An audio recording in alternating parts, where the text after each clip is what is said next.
પત્રકારત્વ એ લોકશાહીનો ચોથો ખૂણો ગણાય છે, પરંતુ જ્યારે પત્રકારો સત્ય ઉજાગર કરવા માટે પ્રયત્ન કરે છે ત્યારે ઘણી વખત તેઓ દબાણનો સામનો કરે છે। આવી જ એક ઘટના નવજીવન ન્યૂઝના ખ્યાતનામ પત્રકાર સાથે બની, જે ગુજરાતના એક પ્રખર પત્રકાર છે। પત્રકાર પ્રશાંત દયાળ, જેને ગુજરાતમાં થઈ રહેલ નકલી એન્કાઉન્ટરને ઉજાગર કર્યા અને એવા ઉજાગર કર્યા કે સીબીઆઈને તપાસમાં આવવું પડ્યું અને આખરે જેને આપણે મોટા ગજાના માનવીઓ માન્યા છે એ માનવીઓ જેલના દર્શન કરવા પડ્યા હતા।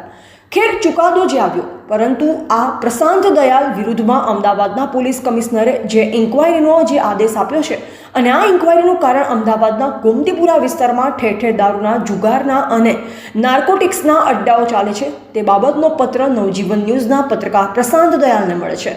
આ પત્રને લઈ તેઓ સમાચાર આપે છે, સાથે સ્પષ્ટતા કરે છે આ પત્રમાં વિગતો વધુ લખી નથી અને આ પત્ર કોઈ મહિલાએ લખ્યો હોય તેવું લાગતું નથી, પણ જણાવવામાં આવ્યું છે કે આ પત્ર ગોમતીપુરાની મહિલાએ લખ્યો છે। અમદાવાદના કમિશનર GS મલિક દ્વારા પ્રશાંત દયાળના કહેવા પ્રમાણે તેમના વિરુદ્ધમાં એક એન્ક્વાયરી બેસાડવામાં આવી છે અને તેની તપાસ અમદાવાદ ક્રાઇમ બ્રાન્ચના પોલીસ અધિકારીઓ કરે છે। ગુજરાત રાજ્યના ગૃહ રાજ્યમંત્રી હર્ષ સંઘવી સાહેબે આ કિસ્સાની ખાસ નોંધ લેવી જોઈએ કે આ પ્રકારે પત્રકારોને પ્રતાડિત કરે તેવા અધિકારીને રાખીશું તો આપણા રાજ્યની સ્થિતિ વધુને વધુ ગંભીર બનતી જશે અને માની લઈએ કે ગોમતીપુરામાં દારૂના, જુગારના કે નાર્કોટિક્સના અડ્ડાઓ નથી ચાલતા તો પછી ગોમતીપુરાના પોલીસ સ્ટેશનની ડાયરીને ખોલી જોઈ લેવું જોઈએ કે પ્રોહિબિશનના કેટલા કેસ થયા છે, કે દારૂ આવ્યો તો ક્યાંથી અને દારૂ પીધો તો પછી એ દારૂ પીનારાએ ખરીદ્યો ક્યાંથી, અને જો આવા અડ્ડાઓ ના ચાલતા હોય તો પોલીસ કેસ શા માટે નોંધતી હશે।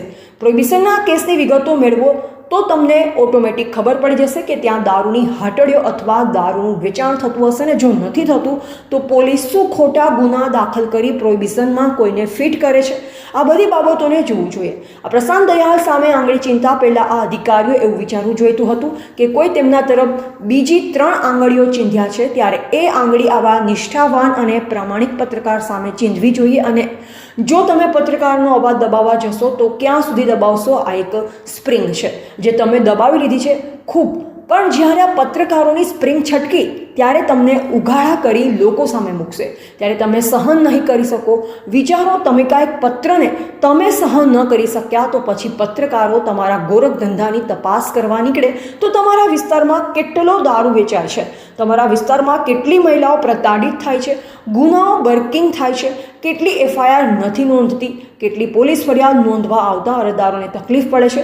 જ્યારે આ બધું ઉજાગર કરશે તમારી આબરૂના ધજાગરા થશે તો આ વાતને કેમ સહન કરશો? માટે પત્રકારો પર આંગળી ચિંતા પહેલાં એ તમામ અધિકારીઓ કે પછી સત્તામાં બેસેલા ગાદીપતિ હોય કે જે રાજ્યને પોતાના પિતાનું સામ્રાજ્ય માને છે એમને આટલેથી અટકી જવું જોઈએ અને આ ઇન્ક્વાયરીનો મામલો બંધ કરી દેવું જોઈએ। પત્રકાર એ માત્ર નોકરી નથી, એ એક જવાબદારી છે। જો પત્રકારો દબાણ સામે લડવા સક્ષમ હોય તો જ સમાજમાં સત્ય ટકી શકે। AGP news India.